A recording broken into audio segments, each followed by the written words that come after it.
श्री कृष्णाय नमः। श्री गोपीजनवल्लभाय नमः। श्रीमदाचार्य चरण कमलेभ्यो नमः। श्री गुसाई जी परम दयालवे नमः। श्री यमुना चतुर्भ्यां नमः। श्री गुरुवे नमः। श्री गुरुचरण कमलेभ्यो नमः। जय श्री कृष्ण। वार्ता प्रसंग 1। सो ऊह सेठ के माथे श्री मदन मोहन जी की सेवा श्री गुसाई जी ने पधराई। सो ऊह सेठ के द्रव्य बहुत हतो। सो ऊह सेठ राज सेवा करतो। सो ऊह सेठ को चाकर हतो। सो साग फल फलाहरी आछी नाही लावत्यो। सो सस्ती लेतो। जामे पैसा थोरो लगे वस्तु बहुत आवे।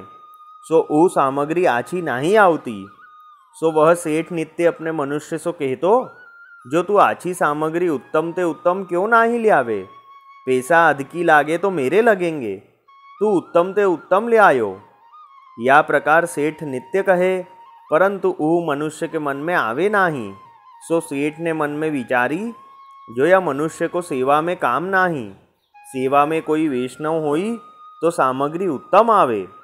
सो ऊ गाम में एक वैष्णव चुटकी मांगतो।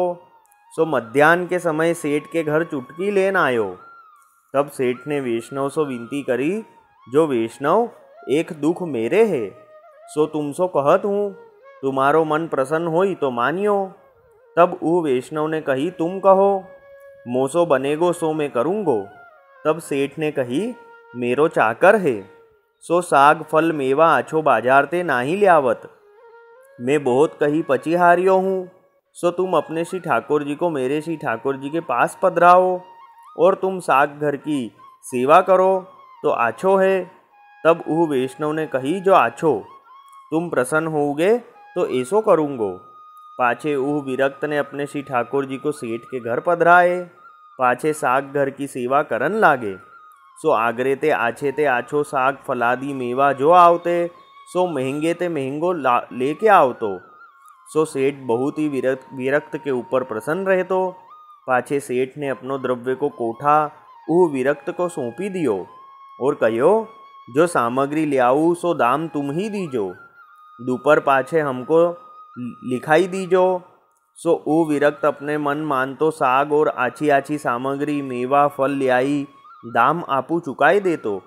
पाछे राजभोग आरती पाछे महाप्रसाद लिए पाछे सब सेठ को लिखाई देतो। सो सेठ प्रसन्न होई के लिख ले तो ऐसे ही करत बहुत दिन बीते। पाछे एक दिन कार्तिक को महीना हतो। ता दिन एक खरबूजा बहुत सुंदर एक मेवा फरोस ले आयो। सो ऊ वैष्णव देखी के बहुत प्रसन्न भयो।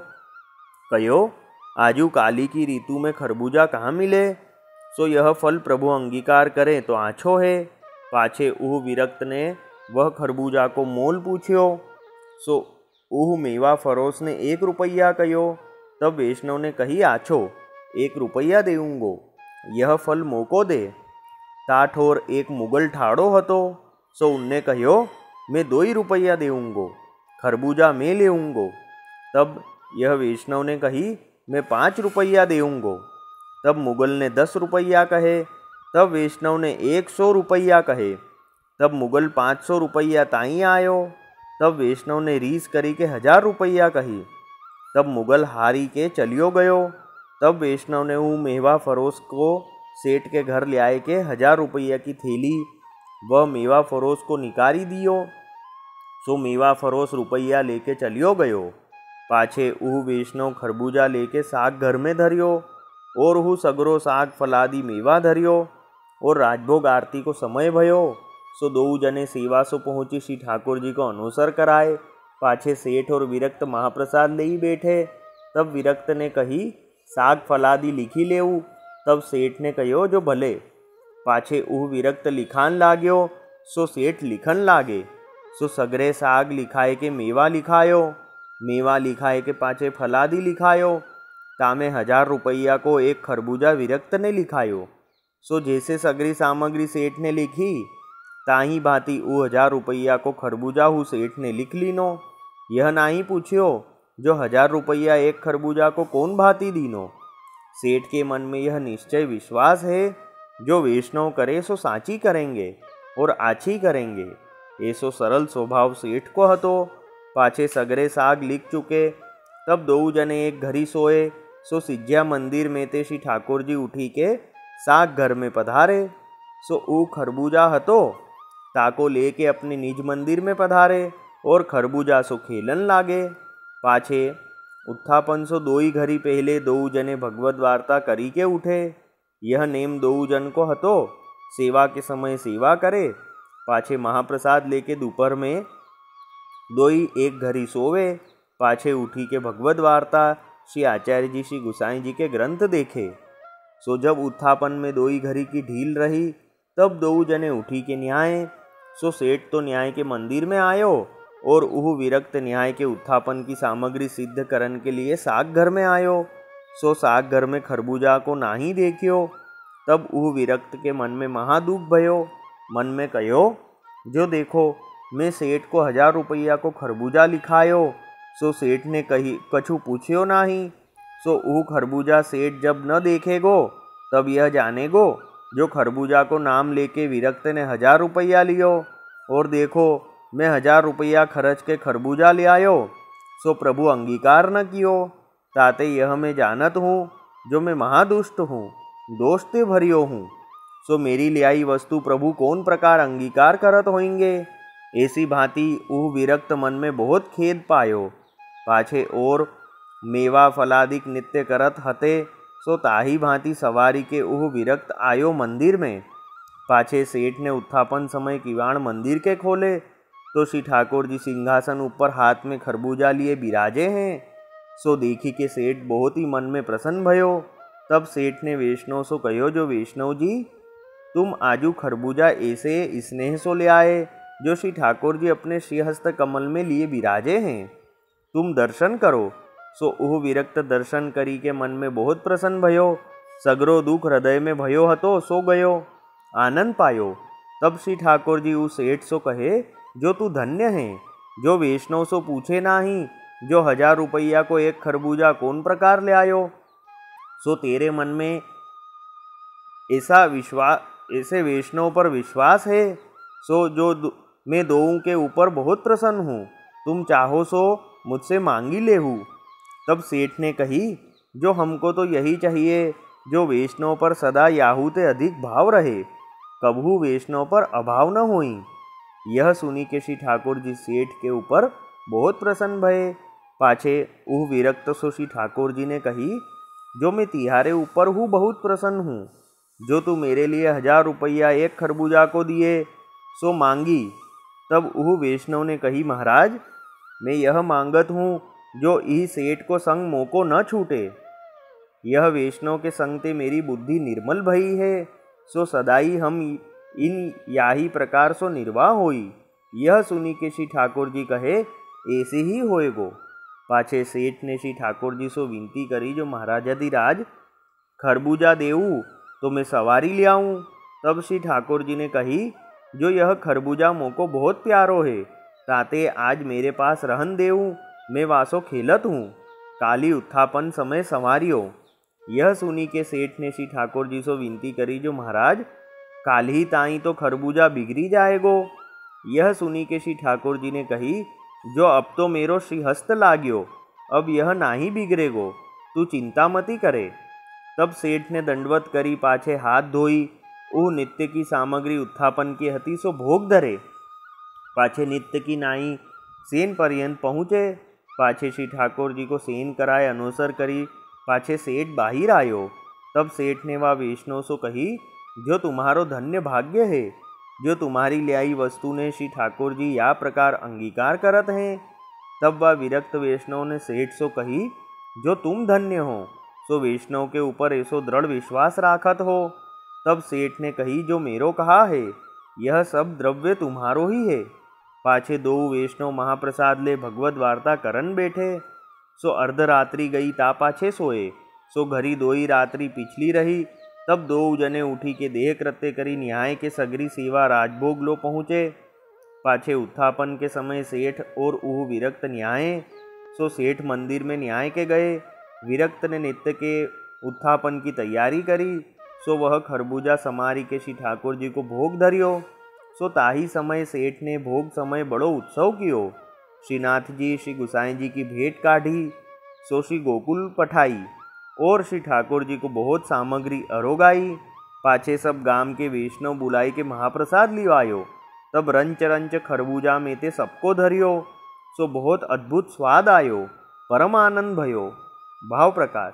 या वार्ता को अभिप्राय यह है, जो वैष्णव पर विश्वास राखनो, वैष्णव को संग करनो, तादे प्रभु तत्काल प्रसन्न होई। सो ऊ सेठ तथा विरक्त वैष्णव दो श्री गुसाई जी के ऐसे कृपा पात्र भगवदीय हैं। सो इनकी वार्ता को पार नाही, सो कहाँ ताही कहिए। अब वार्ता का संक्षिप्त हिंदी में। तो वह सेठ माथे श्री गुसाई जी ने श्री मदन मोहन जी की सेवा पधराई। तो वह सेठ के द्रव्य बहुत था करते, और वह के एक चाकर काम करने वाला था, जो साग भाजी फल आदि सब जो भी वस्तु होती सब ये बाजार से लेता, परंतु ये कोई भी सामग्री अच्छी नहीं लाता। यह सेठ वह सेवक को बार बार कहता कि प्रभु के लिए उत्तम से उत्तम सामग्री लाया कर, तो फिर भी वह सामग्री अच्छी नहीं लाता। तब यह सेठ ने विचारा कि अब ये मनुष्य अपने काम का नहीं है, और कोई वैष्णव होए तो वह सामग्री उत्तम लाए। तब उस गांव में एक विरक्त वैष्णव सीधा मांगते वह यह सेठ के घर आए। तब यह सेठ ने वह वैष्णव से विनती करी कि वैष्णव, एक दुख मुझे है, मैं तुमसे कहता हूँ, तुम्हारा मन प्रसन्न होए तो मानना। तब वह वैष्णव ने कहा कि मुझसे जो बनेगा वो मैं करूँगा। तब वह सेठ कहा कि मेरा एक चाकर है, मेवा इत्यादि बाजार से अच्छा नहीं लाता है, तो अब तुम अपने श्री ठाकुर जी को मेरे यहाँ पधराओ और तुम साग घर की सब सेवा करो तो अच्छा है। तब वह वैष्णव ने कहा कि ठीक है। फिर वह विरक्त ने अपने श्री ठाकुर जी इन सेठ के यहाँ पधराए और साग घर की सेवा करने लगे।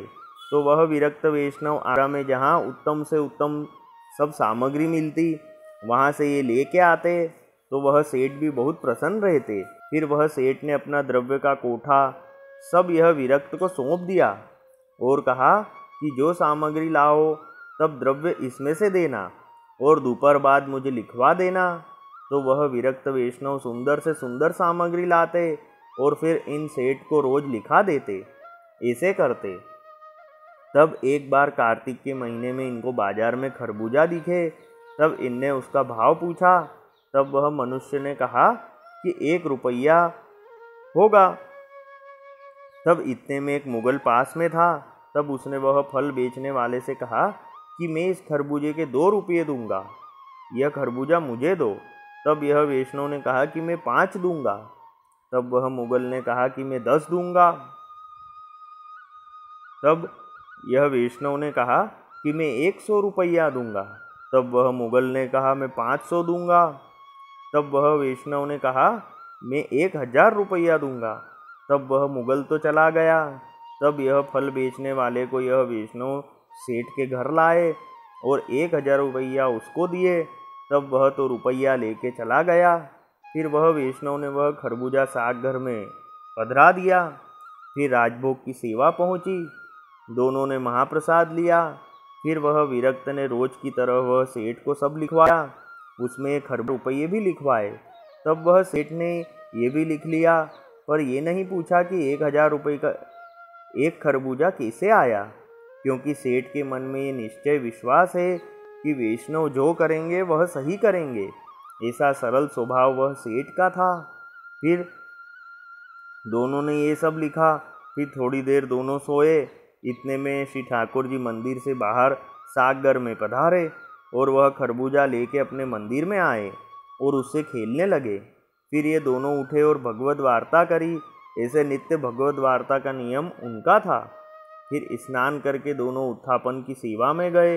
यह विरक्त वैष्णव तो साग घर में आया और देखा तो खरबूजा नहीं था।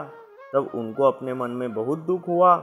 उनने अपने मन में कहा कि मैं सेठ के 1000 रुपये का खरबूजा लाया और ये सेठ ने तो पूछा भी नहीं, और अब खरबूजा नहीं देखेंगे तो मेरे ऊपर नाम आएगा कि इसने रुपये रख लिए हैं, और जो मैं खरबूजा लाया वो प्रभु अंगीकार भी नहीं किए। इसलिए मैं ही महादुष्ट हूँ, दोष से भरा हूँ। ऐसे वह विरक्त वैष्णव बहुत खेद करने लगे। फिर मेवा फल आदि जो सिद्ध किया था वह सब लेके मंदिर में आए। फिर सेठ ने मंदिर के किवाड़ खोले तो देखा कि प्रभु तो खरबूजा अपने श्रीहस्त में लेके विराजे हैं। तब सेठ ने वह विरक्त वैष्णव से कहा कि आज तुम खरबूजा इतने स्नेह से लाए कि श्री ठाकुर जी अपने श्रीहस्त में लेके विराजे हैं, तुम दर्शन करो। तब तो वह विरक्त वैष्णव दर्शन करके बहुत प्रसन्न हुए। तब श्री ठाकुर जी ने वह सेठ से कहा कि तू धन्य है कि वैष्णव से पूछा भी नहीं कि 1000 रुपये का खरबूजा तू किस प्रकार लाया। तो मैं तुम दोनों पर बहुत प्रसन्न हूँ, तुम जो चाहो मुझसे मांग लो। तब सेठ ने कहा कि हमें तो यही चाहिए कि वैष्णव के ऊपर इससे भी अधिक भाव रहे, कभी भी अभाव न होए। यह सुनकर श्री ठाकुर जी सेठ पर बहुत प्रसन्न हुए। फिर वह विरक्त को श्री ठाकुर जी ने आज्ञा करी कि तुम कुछ मांगो। तब वह विरक्त ने श्री ठाकुर जी से विनती करी कि यह सेठ का संग मुझसे न छूटे, यह वैष्णव के संग से मेरी बुद्धि निर्मल हुई है। यह सुनकर श्री ठाकुर जी ने कहा कि ऐसा ही होगा। फिर सेठ ने श्री ठाकुर जी से विनती करी कि महाराज आप खरबूजा दो तो मैं संवार के लाऊं। तब श्री ठाकुर जी ने आज्ञा करी कि आज मेरे पास रहने दो, कल उत्थापन के समय भोग धरना। तब वह सेठ ने विनती करी कि महाराज कल तक तो यह खरबूजा बिगड़ जाएगा। तब श्री ठाकुर जी ने आज्ञा करी कि अब तो मेरा श्रीहस्त लगा है, अब यह नहीं बिगड़ेगा, तू चिंता मत कर। फिर दोनों ने उत्थापन से शयन की सेवा सब पहुँची। फिर सेठ ने वह विरक्त वैष्णव से कहा कि तुम्हारे धन्य भाग्य हैं जो तुम्हारी लाई वस्तु श्री ठाकुर जी ने इस प्रकार अंगीकार की है। तब वह विरक्त ने वह सेठ से कहा कि तुम धन्य हो जो वैष्णव के ऊपर ऐसा दृढ़ विश्वास रखते हो। तब सेठ ने कहा यह सब द्रव्य तुम्हारा ही है। फिर दोनों ने महाप्रसाद लिया और भगवद वार्ता की। फिर दूसरे दिन स्नान करके सेवा में पहुँचे और राजभोग तक की सेवा पहुँची। फिर उत्थापन के समय वह खरबूजा सिद्ध करके भोग धरा। तब वह सेठ ने बड़ा उत्सव किया, श्रीनाथ जी श्री गुसाई जी की भेंट निकाली और श्री ठाकुर जी को बहुत सामग्री अरोगाई। फिर सब गांव के वैष्णवों को बुला के महाप्रसाद लिवाया। तब सबको थोड़ा थोड़ा खरबूजे का महाप्रसाद दिया। तब अद्भुत स्वाद सबको आया। भाव प्रकाश में कहते हैं कि वैष्णवों पर विश्वास रखना चाहिए और वैष्णवों का संग करना चाहिए, जिससे प्रभु तत्काल प्रसन्न होते हैं। तो वह सेठ और विरक्त वैष्णव दोनों श्री गुसाई जी के ऐसे कृपा पात्र भगवदीय हुए।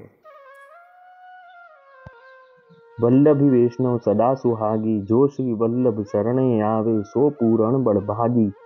गल तुलसा की माला सोहे, भाले तिलक रसाला। तापर वल्लभी मुद्रा सोहे, मुख बोले गोपाला। तन मन धन वैष्णव पर वारू, गाँव श्री गिरधर लाला। आज सभा में पूर्ण रहत हैं, सूरदास नंदलाला।